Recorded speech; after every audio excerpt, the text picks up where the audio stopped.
Hey everyone, welcome back to Investopedia India World of Health Creation with Shefali Garg. So guys, अब तक तो आप लोगों को मेरी ये बेसिक चीज़ समझ में आ गई होगी कि जहाँ आप अपना हार्ड एंड मनी इन्वेस्ट कर रहे हो उस कंपनी में जिसके आप स्टॉक्स बाय कर रहे हो उसमें आप शेयर होल्डर बन रहे हो। तो शेयर होल्डर पार्टनर जब आप बन रहे हो तो आपको उस कंपनी का जो स्ट्रक्चरिंग है, जो प्रोडक्ट है, जो फ्यूचर आउटलुक है, ये पता होना चाहिए। वो क्या काम करती है, उसका परफॉर्मेंस, फाइनेंशियल सब कुछ कैसा चल रहा है, ये सारे अपडेट्स आपके पास होना चाहिए। और यही रीज़न है कि जब क्वार्टरली रिजल्ट्स कंपनीज डिक्लेयर करती है तो आप जिन कंपनीज में शेयर होल्डर होते हो आपके पास एक पूरी रिपोर्ट आती है कंपनी की तरफ से। तो ये बहुत ज़रूरी है इन्वेस्ट करने के पहले कि आप अपनी कंपनी को जानें। मैंने पहले भी एक know your company series start की थी जो बहुत सक्सेसफुल हुई थी, आप लोगों को बहुत पसंद आई थी।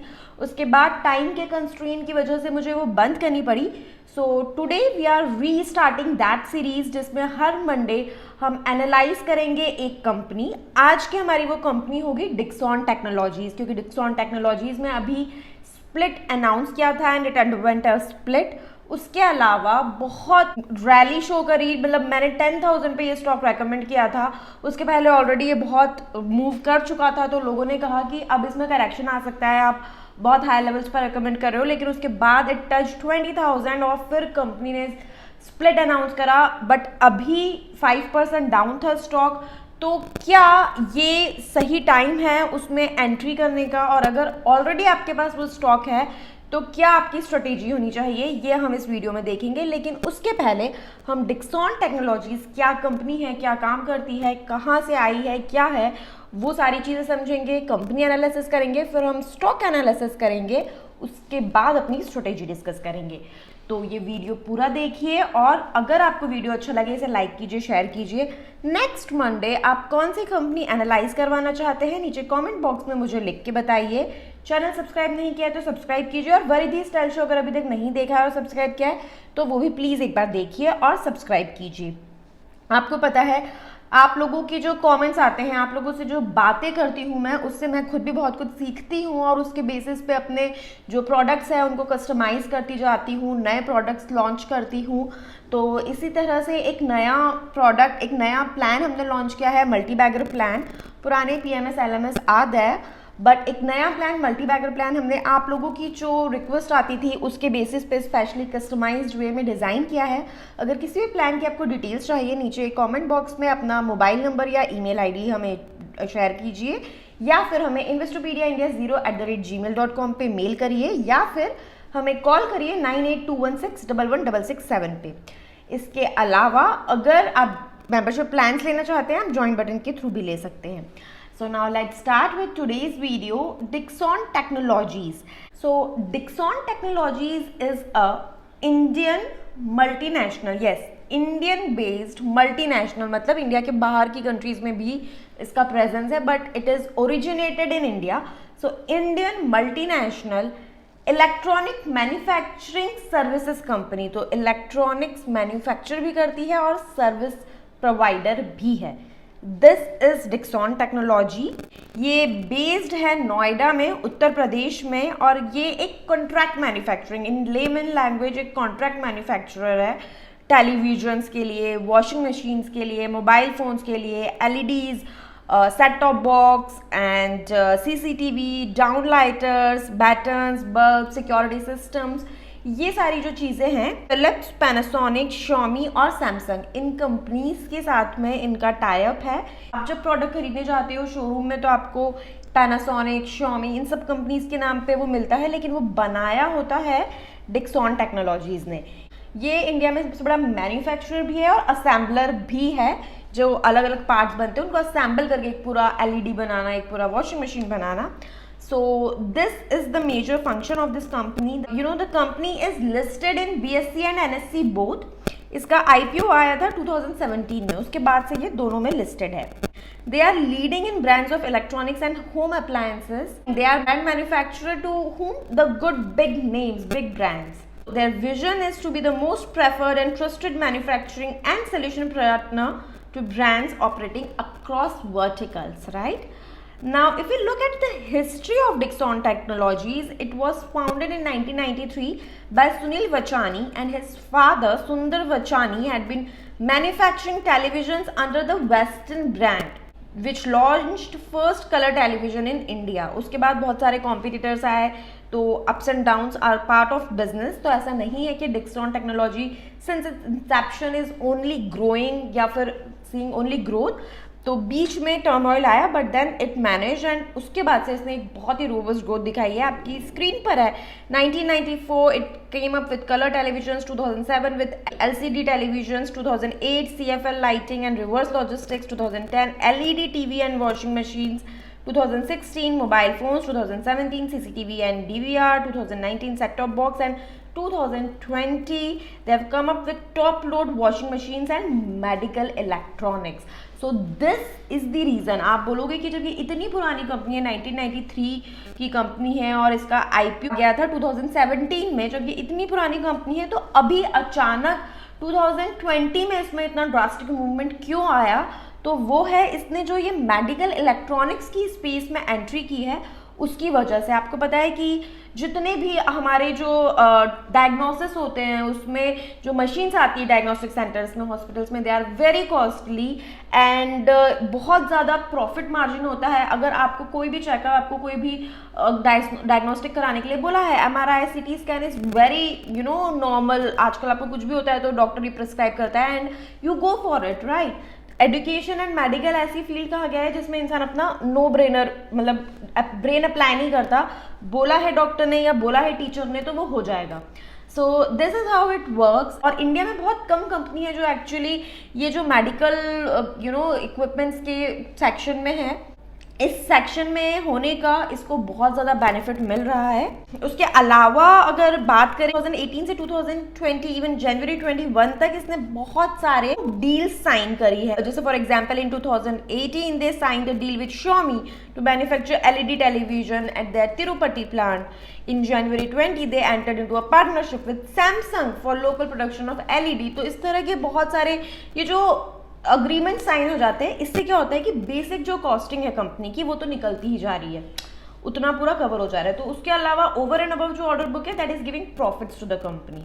Future outlook is really very positive. और अगर इन्होंने ये मेडिकल इक्विपमेंट्स वाली फील्ड में अभी दे हैव जस्ट एंटर 2020 में, if they are able to manage it and they are able to provide be a market leader जैसे वो दूसरी कैटेगरीज में है, और ऑब्वियसली इनको कॉस्टिंग बहुत कम पड़ेगी क्योंकि they are manufacturing LED screens already. So CCTV cameras जो बेसिक चीज़ें हैं वो कर ही रहे हैं ऑलरेडी मैन्युफैक्चर, तो मैन्युफैक्चरिंग कॉस्ट इनकी कम रहेगी. एक जब हम देखते हैं अपना MRI का, उसमें भी स्क्रीन होती है, वो सारी चीज़ें होती है, right. So somehow the costing eventually would come down. Now let's talk about the existing plant locations. They are planning expansion, but let's look at the existing locations. So they have 10 manufacturing plants, as I told you in the beginning of the video. Mainly they are placed in Noida, which from where they started. Their HO, R&D center, everything is in Noida. They have 5 units in Noida, 4 units in Dehradun, and 1 in Tirupati. So this is how they are widely spread in India. अगर हम बात करें product segments की, they are into consumer electronics, they are into home appliances, they are into lighting solutions, they are into mobile phones, they are into security surveillance system, they are into reverse logistic, they are into medical electronics and set top box. अब जब लोगों का living standard बढ़ रहा है, आप देखोगे अगर एक हाउस हेल्प भी है, आप उनके घर में भी जाओगे तो सारे मेडिकल इक्विपमेंट्स होते हैं. रेफ्रिजरेटर होगा, वॉशिंग मशीन होगी, टीवी होगा, सेट टॉप बॉक्स होगा. सो दीज आर लाइक, पहले ये सब लग्जरी आइटम्स होते थे, but now these are basic necessity जो एक हाउस हेल्प के घर पे भी होता है. सेकेंड, पहले अगर हम एक मिडिल क्लास फैमिली की बात करें तो ये चीज़ें once in a lifetime shop करने वाली होती थी. मतलब अगर किसी के घर में रेफ्रिजरेटर, वॉशिंग मशीन, टीवी, ये सारी चीज़ें हैं तो दिस इज लाइक कि हाँ एक अपर मिडिल क्लास फैमिली है and once in a lifetime they purchase it. एक बार उन्होंने खरीद लिया एंड देन वो चलता रहता है 10 साल, 15 साल, 20 साल. हार्डली जब एकदम काम करना बंद कर देता है उसके बाद नया खरीदने की प्लानिंग की जाती है. नाउ वी आए, हमने एक ले लिया, फिर दूसरे रूम के लिए दूसरा ले लिया, फिर अब फैशन बदल गया, अब थोड़ा सा कर्व्ड स्क्रीन का फैशन आ गया तो हमने वो चेंज कर दिया. So now we have started buying this things for our pleasure. जो थोड़ा लोअर मिडिल क्लास है उनके लिए ये बेसिक नेसेसिटी हो गई है, जो पहले यूज ही नहीं करते थे. और जो अपर मिडिल क्लास है, जो पहले एक बार खरीद के एक बेसिक नेसेसिटी की तरह उसे यूज करते थे, अब we are using it as a luxury. बड़ी बड़ी स्क्रीन, हर रूम में स्क्रीन, हर रूम में LEDs. So this is how इन चीजों की demand is increasing day by day. Dixon being a pioneer obviously will get benefited out of this increasing demand.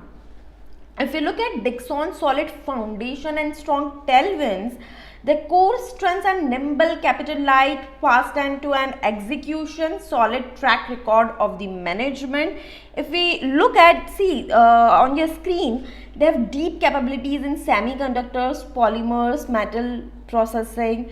They are largest Indian player with broadest product and customer experience. They are present globally. And most important, Atmanirbhar Bharat, Make in India, Made in India, all such government initiatives, government policies are helping companies like Dixon to grow. ये इस तरह की बड़ी बड़ी companies जो MNCs है and they are Indian MNCs, ये India के मैटर ऑफ प्राइड है. Of course government support such companies, तो इनका फ्यूचर आउटलुक बहुत अच्छा है अब going forward. Dixon solid manufacturing base backed up by investments R&D.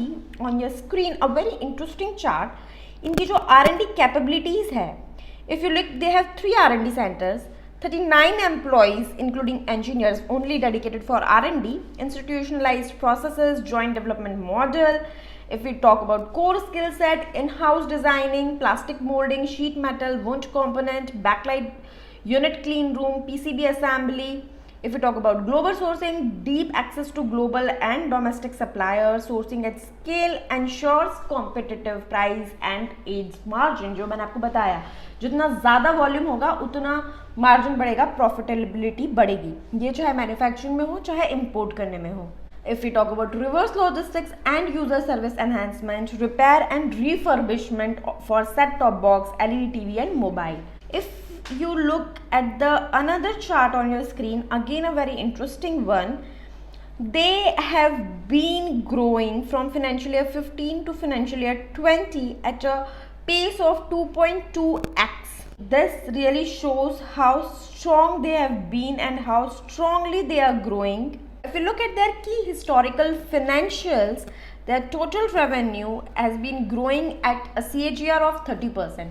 Banking space में HDFC bank is very famous और बहुत ज़्यादा ग्रोथ शो करी है इस स्टॉक ने. जिनके पास HDFC बैंक है उनको बहुत ज़्यादा बेनिफिट मिला है. एंड HDFC बैंक का जो सबसे ज़्यादा USP होता था वो होता था कि क्वार्टर ऑन क्वार्टर जो रिजल्ट HDFC बैंक देता है वो 30% प्रॉफिट, 30% ग्रोथ शो करता है. सो Dixon is on the same path.